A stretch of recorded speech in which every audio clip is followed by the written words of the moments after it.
경기도의 한 아파트. 미래 여행을 함께 떠날 아이니를 만났습니다. 아이니의 엄마 아빠는 결혼하고 3년 만에 시험관 시술 끝에 어렵게 아이니를 낳았습니다. 아빠 세윤 씨는 원래 결혼 계획이 없었다고 합니다. 또 와이프 보고 너무 제 이상형이다 그런 생각이 들어가지고 시킨 게 아닙니다. 만나고 네. 혼자 살아도 괜찮을 것 같은데 이런 생각이 있었죠. 그때 이제 좀 기로에 있었는데 하고 싶기는 하더라고요. 근데 이제 다행히 신랑을 만나서 하게 되었는데 아기는 또 다른 문제였죠. 이쁜 아기를 갖고 싶어가지고 2022년 7월 생인 아이니.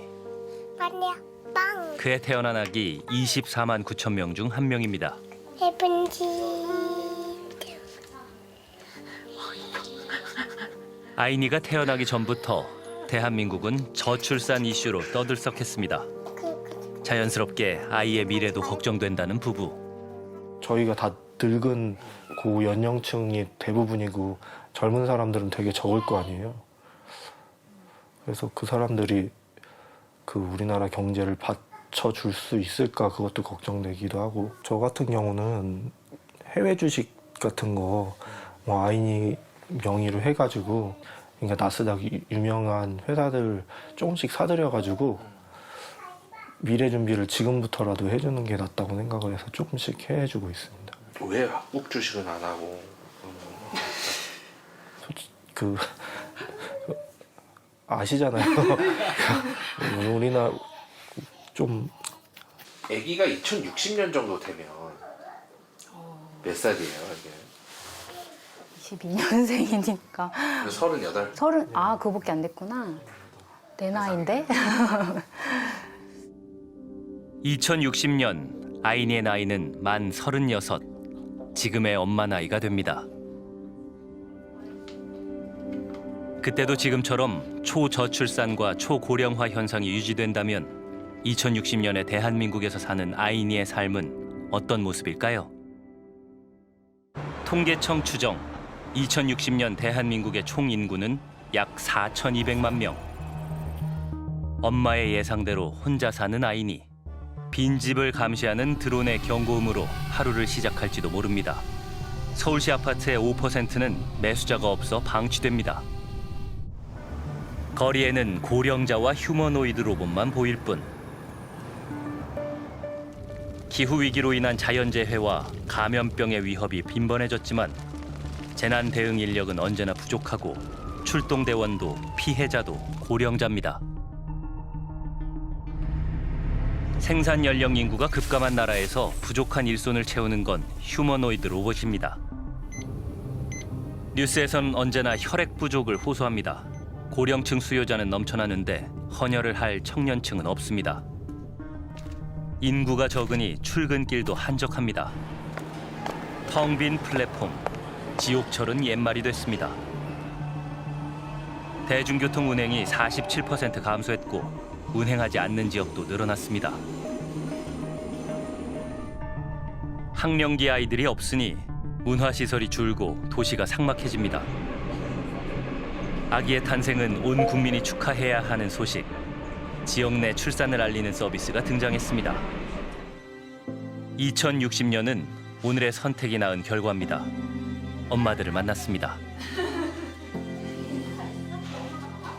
초저출산 현상이 장기화되면서 다자녀 가구도 급격히 줄고 있습니다.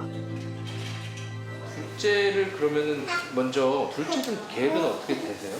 저는 고민은 했지만 이게 현실적인 생각을 하면은 마음의 문이 닫히더라고요. 네.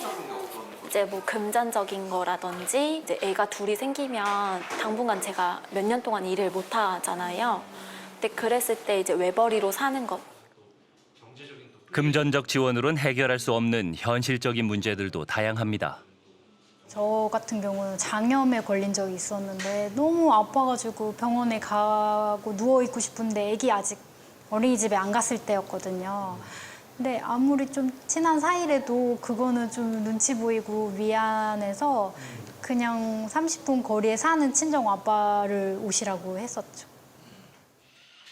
저출산은 전국에서 발생하고 있는 보편적 현상이 됐습니다. 다둥이 엄마가 되기엔 현실적인 제약도 많습니다.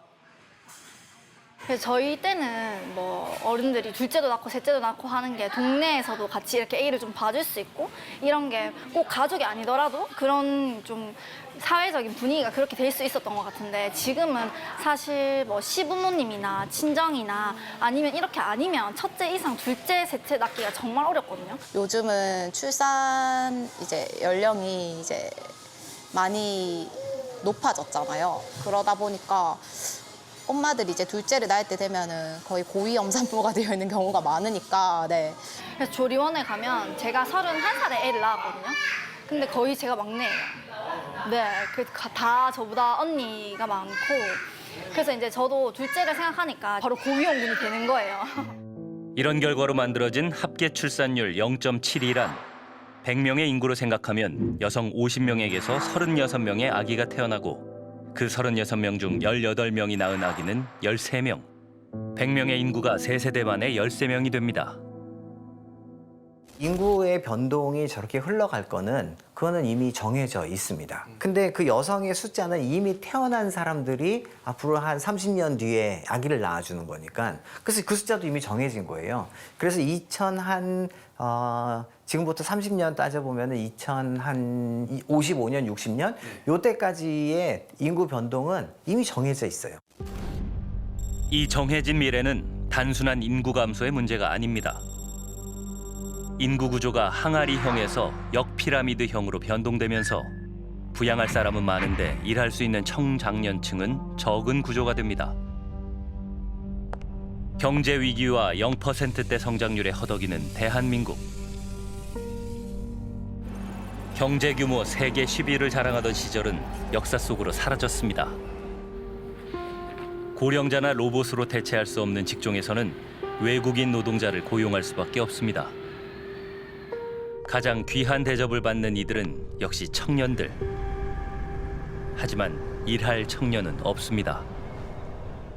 노동 인구로 본다고 한다면은 인구 주는 것보다 더 빠른 속도로 줄어드는 거예요. 주로 젊은 분들이 많이 일을 하시고 젊은 분에게 많이 의존을 할 수밖에 없는 업종이죠. 근데 그런 곳이 굉장히 타격을 많이 받게 되고 전반적으로 노동시장이 활력이 떨어질 수밖에 없어요. 그러니까 젊은 분들이 노동시장의 기능을 제일 잘 살려주는 분들이기 때문에 그래서 한국 사회가 지금보다는 훨씬 살기가 어렵고 팍팍해질 거라는 그런 사실은 누구나 짐작을 할 수 있는 것 같아요. 한마디로 일을 할 수 있는 인구가 주는 거예요. 우리나라는 굉장히 인재풀이 중요하고 생산 가능 인구가 중요한 경제 산업을 갖고 있는데 지금처럼 가면 모든 게 다 축소될 수밖에 없죠. 생산 가능 인구가 준다는 말은 첫 번째 내수가 엄청나게 안 좋아진다는 말이고 우리나라 기업들의 규모가 줄어든다는 말입니다. 수출 위주의 기업조차도 일할 사람이 없을 거예요. 근데 그렇지 않은 대부분의 기업들은 이제는 성장이 아니라 모두가 다 역성장을 하는 때가 온다는 말이니까 생산 연령 인구 감소에 따라 한국의 잠재 성장률은 연평균 0.2%포인트씩 하락하고 2060년 이후 마이너스로 돌아설 거라 예상됩니다. 경제 규모도 세계 15위권 밖으로 밀려날 가능성이 높습니다. 부동산 거래가 활발한 곳은 고령자들을 타깃으로 한 고급 실버타운과 대형 병원을 둘러싼 지역일 뿐 빈집과 상가 공실의 증가로 도시의 기능이 마비됩니다. 지금 서울의 부동산 가격이라든가 부동산 시스템도 다 현재 5,100만 명대 인구, 특히 수도권 2,500만 명, 서울 통근 통학을 하는 1,400만 명, 이 마켓이 만들어낸 가격대인 거지. 이 숫자가 줄어들기 시작했을 때는 자연스럽게 위축이 되는 것입니다. 많은 사람들이 서울 부동산 가격이 올라가면은 마치 끝이 안 나는 것처럼 이제 얘기를 하시는 분들이 조금 계셔가지고 저는 그것도 최종적으로는 그것도 버티지 못하게 된다 이렇게 생각하고 있습니다. 청년을 찾는 일자리가 늘어났어도 청년들은 일하는 재미를 찾을 수 없습니다. 건강보험료와 연금 부담으로 가처분 소득이 줄었습니다. 부양비 부담이 커질수록 청년의 삶 또한 생기를 잃어갑니다.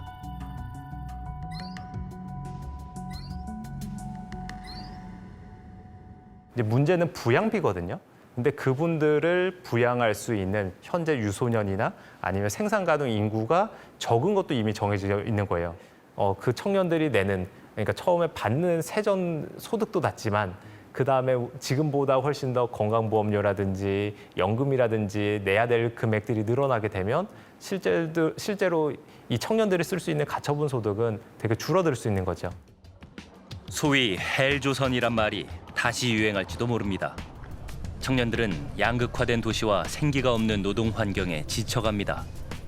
희망을 찾아 떠나는 청년들이 선호하는 나라는 젊은 나라 베트남입니다.